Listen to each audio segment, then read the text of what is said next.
As the clock ticks on the deadline to redraw our electoral maps, minority communities are at the forefront of fighting gerrymandering. I'm Yoonj Kim, and this is MTV News Need to Know.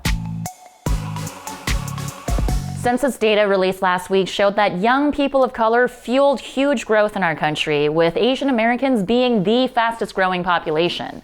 That is why volatile redistricting efforts are happening all over the country, as exemplified in Los Angeles' Koreatown.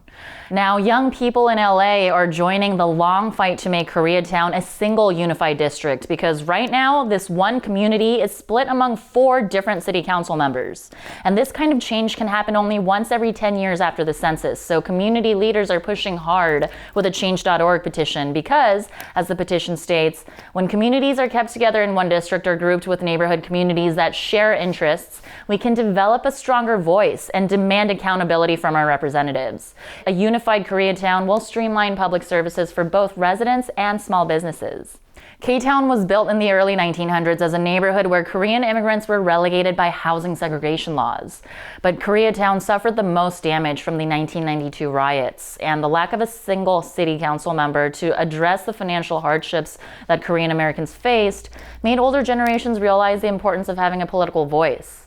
And now it's one of the densest and most diverse communities in the country, where Latinos actually make up the majority of the population, followed by Koreans. Regulation still hinders the area due to its fragmentation among 4 separate districts, and the effects have been disastrous. K-Town has one of the highest poverty rates and the least amount of public and green space in all of LA County. And it lacks senior centers and low-income housing, all things that are hard to address without one accountable leader. Councilwoman Nithya Raman, whose district includes part of Koreatown, is rallying to get young people active in the redistricting process, recently tweeting, "The stakes are high. Maps that split up neighborhoods with unique needs or identities can reduce their political power. The redistricting process is where traditionally marginalized groups in LA can fight for their own political voice." Per the census, and despite their growth, Asian Americans are one of the most underrepresented groups in state politics. Counties where people of Asian descent represent more than 5% of the population have risen from 39 in 1990 to 176 in 2020, showing a huge increase in potential political influence.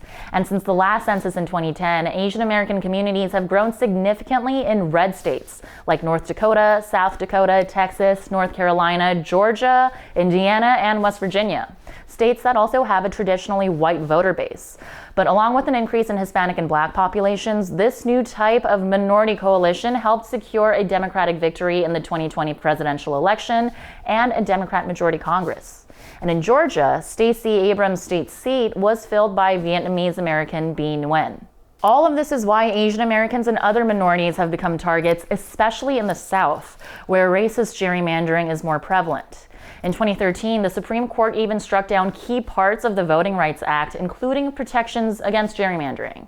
And ahead of the 2022 midterms, senior counsel for the Brennan Center for Justice Michael Lee said that Americans are on the verge of some of the most aggressive gerrymandering in the country's history. Extreme gerrymandering following the last census in 2012 gave Republicans an extra 15 to 17 congressional seats. This is why public pressure is so important. In many states, you're allowed to demand hearings over redistricting, and in 24 states, including California, there are laws where you can fight to preserve communities of interest, including minority communities like Koreatown. Sam Hyun, chairperson of the Asian American Commission of Massachusetts, is fighting for Boston's growing Black and Asian communities to be represented in new districts. He told MTV News, "For generations, we have seen how gerrymandering has divided communities of color. So as our communities continue to grow and build political influence, redistricting is a major reason why we must continue to be aware and engaged." Even as Asian American and other minority populations have grown, though, we know that without district lines being drawn fairly, our political voices could be drowned out. This is a once-in-a-decade opportunity to protect our unified voting power. I'm Yoonj Kim, and that's what you need to know.